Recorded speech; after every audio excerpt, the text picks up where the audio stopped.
Hello everyone, कैसे हैं आप सब लोग। मैं आपका प्यारा दोस्त, आपका एजुकेटर सी राकेश कालरा आपके सामने ले आया हूं एक बहुत बहुत बहुत इंपॉर्टेंट वीडियो, बहुत इंपॉर्टेंट। उससे पहले आपको और अन अकेडमी को और हम सबको बहुत बहुत मुबारक है। अन अकेडमी ने हर बार की तरह इस बार भी रिजल्ट में फोड़ा है।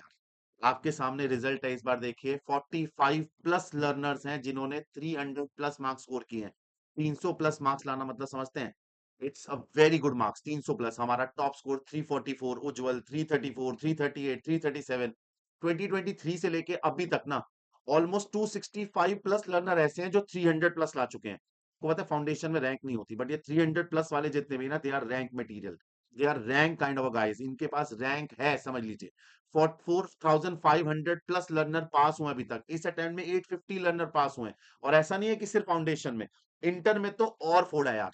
अभी तक 30 प्लस रैंक आ चुकी है, 30 प्लस रैंक। 3200 लर्नर पास हुए हैं। टॉप रैंक्स देखिए हमारे पास, AIR 6, AIR 6, AIR 8। और हमारा पेज छोटा हो जाएगा, तुम लोगों का अटेम्प्ट आते आते ये पेज छोटा हो जाएगा इंटरमीडिएट में। ठीक है, तो अन अकेडमी ने रिजल्ट फोड़ा है। ठीक है, अब बात कर लेते हैं उनकी जिनका किसी कारणवश नहीं हो पाया। बेटे पेपर पे इस बार रिजल्ट 21% गया सीए फाउंडेशन का। अगर आपका नहीं हो पाया तो भी हम आपका हाथ नहीं छोड़ने वाले। मैं आपका साथ नहीं छोड़ूंगा, मैं आपके साथ रहूंगा। नहीं क्लियर हुआ तो दोबारा क्लियर करेंगे। बट उससे पहले ना थोड़ा एनालाइज करना पड़ेगा कि आप हो कौन सी पोजीशन पे, आप इस समय हो कहाँ। अब अगर आपको ध्यान से अगर मैं दिखाऊं तो पहले आप अपनी ना पोजीशन नाप लो कि कहां पर हो। आपने जैन वाला एग्जाम दिया, सबसे पहले चेक करो आपके मार्क्स कितने हैं।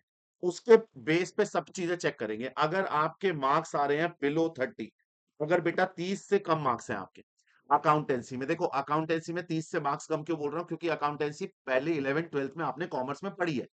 ठीक है, 11 12th में पढ़ी है आपने, पार्टनरशिप पढ़ी थी, शेयर्स पढ़ा था, फिर भी बिलो 30 आ रहे हैं। तो यानी कंसेप्चुअल क्लैरिटी की कोई दिक्कत है बेटा। फिर आप में प्रैक्टिस की कमी नहीं है, आप में कंसेप्चुअल क्लैरिटी की दिक्कत है। मैं आपको ये सजेस्ट करूंगा कि आप अगर 30 से कम ला रहे हो और आपका ओवरऑल स्कोर भी 100 से कम है, अगर आप अकाउंट्स में 30 से कम ला रहे हो, ओवरऑल स्कोर 100 से भी कम है, तो आप ये वाले अटेम्प्ट मई में मत जाइए। देखो, आपको क्लियर होना है, आपको जल्दबाजी नहीं करनी है। Go for September exam. हो सके तो सितंबर एग्जाम के लिए जाइए और डिटेल में एक बार प्लस बैच लीजिए। हो सके ना तो आप प्लस बैच में ज्वाइन कीजिए, ये वाला प्लस बैच ले लीजिए। इस प्लस बैच में ना सितंबर एग्जाम के लिए के ढंग से तैयारी कर लो। देखो, जल्दबाजी में आप फिर से जाकर वहां पर हथियार डाल के हार जाओ, मैं वो नहीं चाहता। मैं ये चाहता हूं कि आप ढंग से दोबारा तैयारी कर लो। आपकी कंसेप्चुअल क्लैरिटी है, ये अकाउंटेंसी आपका फाइनल तक पीछा नहीं छोड़ने वाली। अगर आपके फाउंडेशन में 30 से भी कम नंबर आ रहे हैं, तो भैया यानी कंसेप्चुअल क्लैरिटी है, आपको बेस ठीक करना पड़ेगा। और वो यूट्यूब्स वगैरह देख के, फ्री वीडियोस देख के या वन शॉट देख के नहीं होगा। मैं आपको साफ बता देता हूं, वो वन शॉट से नहीं होगा। बेटा कंसेप्चुअल क्लैरिटी का मतलब, अगर आपको बेस ही नहीं आता उस चैप्टर का तो आप कैसे करोगे यार। अगर आपके 30 से नीचे है ना, तो मतलब आप में कंसेप्चुअल क्लैरिटी की कमी है। आप वो वाला बैच ज्वाइन कीजिए, इस बैच को बाय कर लो। अभी भी इसमें 60% ऑफ है, हाँ 9 तक है। तो आप ये वाला बैच बाय करके डिटेल में हमारे साथ पढ़ो। ठीक है, डिटेल पर में पढ़ो और पहले अपना बेस ठीक करो, ताकि आपको आगे भी दिक्कत ना आए। अगर आपके 30 से लेके 40 के बीच में आ रहे हैं तो आपको नहीं लगेगा, लेकिन आपको अभी भी कंसेप्चुअल क्लैरिटी की दिक्कत है। अकाउंटेंसी जैसे सब्जेक्ट में अगर आपके 30 से 40 के बीच में नंबर आ रहे हैं, बेटा आपने 11 12th में पढ़ने के बावजूद यहाँ नहीं ला पाए, तो थोड़ी सी कंसेप्चुअल क्लैरिटी है। अगर आप अपने आप को डेली यहां से लेके 5 घंटे दे सकते हो, डेली 5 घंटे दे सकते हो, तो आप मे के लिए जाइए। देखो मैं सिंपल सी बात बोलूंगा, क्रिस्टल क्लियर। अगर तू 5 घंटे यहां से दे सकता है तो तुम मई में जाओ।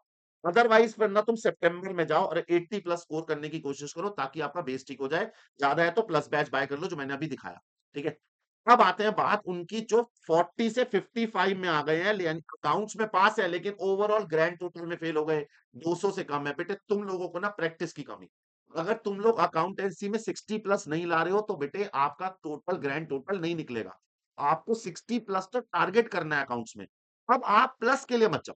आप डिटेल, आपको कंसेप्चुअल क्लैरिटी नहीं है। अगर तेरे 50 55 आ रहे हैं तो मतलब तेरे को कंसेप्ट तो क्लियर है, तेरी प्रैक्टिस की कमी है। किसी पर्टिकुलर चैप्टर में तुझे, ओवरऑल अकाउंट्स में दिक्कत नहीं है, किसी पर्टिकुलर चैप्टर में दिक्कत होगी। तुम क्या करो, तुम्हें लैक ऑफ प्रैक्टिस है ना, तो तुम May 25 पे ही फोकस करो। तुम सितंबर नवंबर में देखो, तुम्हारा लिए नेक्स्ट अटेम्प्ट है May 25 ही तुम्हारा है। तुम ना वन शॉट और 101 की सीरीज को फॉलो करो। सर वन शॉट सारे कहाँ मिलेंगे, वो मैंने वन शॉट के लिए ना ये क्यूआर कोड बना दिया। एक बार इस क्यूआर कोड को स्कैन कर ले। अबे कहाँ जा रहा है, ये देख, मैं आपको फुल स्क्रीन पे दे देता हूँ। इस क्यूआर कोड को स्कैन करो। जैसे ही आप ये क्यूआर कोड स्कैन करोगे ना, आपके पास एक ऐसी एक्सेल शीट खुल जाएगी क्यूआर कोड में। इस एक्सेल शीट में जो ये राइट साइड पे है ना, ये सारे लिंक है चैप्टर वाइज। इसमें देखो मैंने बहुत सारे चैप्टर्स के लिंक डाल दिए हैं। जैसे इसमें पार्टनरशिप का कंप्लीट एक ही वीडियो है, एक ही वीडियो है पार्टनरशिप का, जिसका ये पूरा लिंक है। उसके अलावा मैंने इनकम्प्लीट रिकॉर्ड के 3 पार्ट है, तीनों का लिंक डाल दिया। एनपीओ का एक पार्ट है, लिंक डाल दिया। फाइनल अकाउंट का एक पार्ट है। इन्वेंट्री वैल्यूएशन के 3 पार्ट है, और ये मेरी ड्राइव पे है। मतलब अगर जैसे ही आप ये कोड स्कैन करोगे ना, आपको ये ड्राइव का लिंक खुल जाएगा। और उसके अंदर मैं और वन शॉट्स ऐड करता रहूंगा धीरे धीरे, ठीक है, और भी वन शॉट डाल दूंगा। अभी मैंने ये सारे वन शॉट डाल दिए हैं। तो ये प्लान आपके लिए सही है। आप स्कैन कीजिए कोड और उसके अंदर चले जाइए और आप डिटेल में वन शॉट कर लीजिए। अब आते हैं उन बच्चों की जिनके साथ हो गया थोड़ा बुरा, कि भैया आप 55 से लेके 70 के बीच में आ चुके हो, बट बेटे आप जो है ना, किसी कारण से फाउंडेशन में रह गए। या तो आपका ग्रैंड टोटल अटक गया, या किसी और सब्जेक्ट में आप रह गए हो। तो देखो, हार नहीं मानना है। तुम बेटे ऑलमोस्ट क्लियर थे। अगर तू 60 प्लस ला रहा है तो ग्रैंड टोटल क्लियर होना चाहिए। किसी पर्टिकुलर सब्जेक्ट में अटक गए हो तो कोई दिक्कत नहीं। इसका फायदा उठाते हैं, हम अपने मार्क्स और बढ़ा सकते हैं। आपको तो जाना ही मई 25 है। तुम सितंबर देखो ही मत, तुम्हारे लिए मई 25 है। तुम 101 की सीरीज फॉलो करना मेरे साथ, और क्यूआर स्कैन करके वन शॉट की प्रैक्टिस दोबारा से शुरू कर दो। 101 की सीरीज। सर ये 101 की सीरीज करेंगे कैसे? मैं दिखाता हूं तुम्हें 101 की सीरीज कैसे चलाएंगे। सामने देखो, पूरा रोड मैप है मेरे पास। 7 मार्च है आज, 31 मार्च तक तो हम 101 की सीरीज चलाएंगे। नीचे मैंने 101 लिख दिया कौन कौन से हैं, रिकॉर्डेड भी हैं और प्लस लाइव भी चलेंगे। ये जो मैंने नीचे लिखे हैं सारे लाइव होंगे, वो रिकॉर्डेड है। 101 की सीरीज जो है वो चलेगी हमारी 1 अप्रैल से 30 अप्रैल, ब्रह्मास्त्र सीरीज। ये आपके मार्क्स लाने में बहुत हेल्पफुल होता है, और इस बार मैंने इसमें नंबर ऑफ क्वेश्चन और बढ़ा दिए। इसके बाद एग्जाम डे मैराथन जो चलेगी लास्ट के पेपर के आखिरी के 10 दिन, उसमें हम अपने गेस्ट पेपर, अकाउंटिंग थ्योरीज और डिटेल रिविजन्स करेंगे, ट्रू फॉल्स एंड ऑल। यहां पर मैंने आपको वन शॉट्स की डिटेल दे दी है। 9 मार्च को हम कंपनी अकाउंट करेंगे, this coming Sunday. Redemption of preference, redemption of debenture, ये दोनों नए वाले पार्ट करेंगे। इसमें बच्चा बहुत डरता है, डिटेल में करेंगे। इसके बाद 16 मार्च को दोबारा company of account, share debenture और बोनस का पार्ट करेंगे। 17 मार्च को रेक्टिफिकेशन करेंगे। 19 मार्च को बीआरएस करेंगे। 26 मार्च को इन्वेंट्री। इन्वेंट्री रिकॉर्ड भी पड़ा है लेकिन लाइव में दोबारा कराऊंगा। 28 मार्च को फाइनल अकाउंट करेंगे। 31 मार्च को फाइनल अकाउंट का मैन्युफैक्चरिंग करेंगे।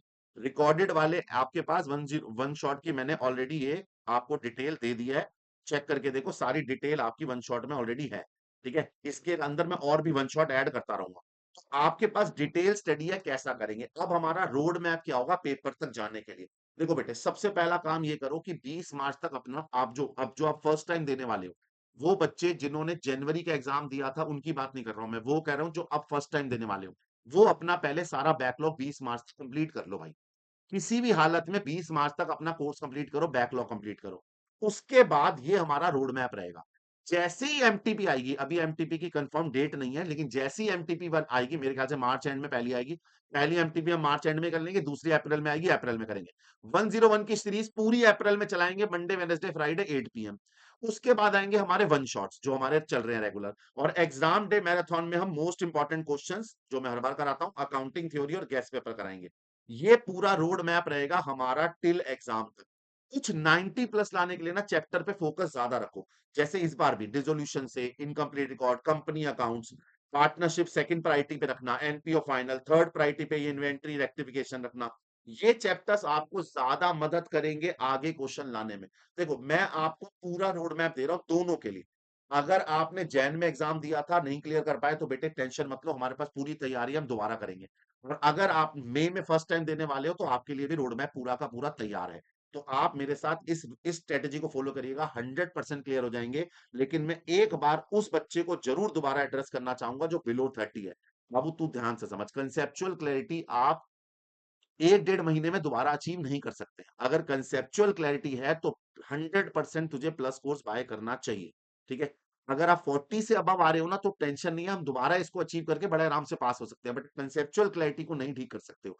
आपको बैच बाय करना चाहिए, अभी भी 60% ऑफ है। आप ये बैच बाय कर सकते हो 60% ऑफ के साथ, जल्दी से बाय कर लो और प्लस बैच के अंदर ही ज्वाइन हो जाओ और अपनी कंसेप्चुअल क्लैरिटी क्लियर करो। क्लास में मिलिए, जो आपको प्रॉब्लम आ रही है वो क्लास में हमारे साथ डिस्कस कीजिए। ठीक है जी, का ये पूरा डिटेल है।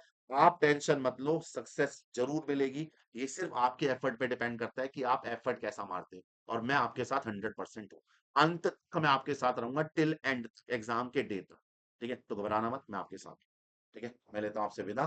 ध्यान रखिएगा, अपने आप को एनालाइज कीजिए, अपने अकॉर्डिंगली अपनी स्ट्रेटेजी उठाइए और तैयारी शुरू कर दो आज से ही। ठीक है।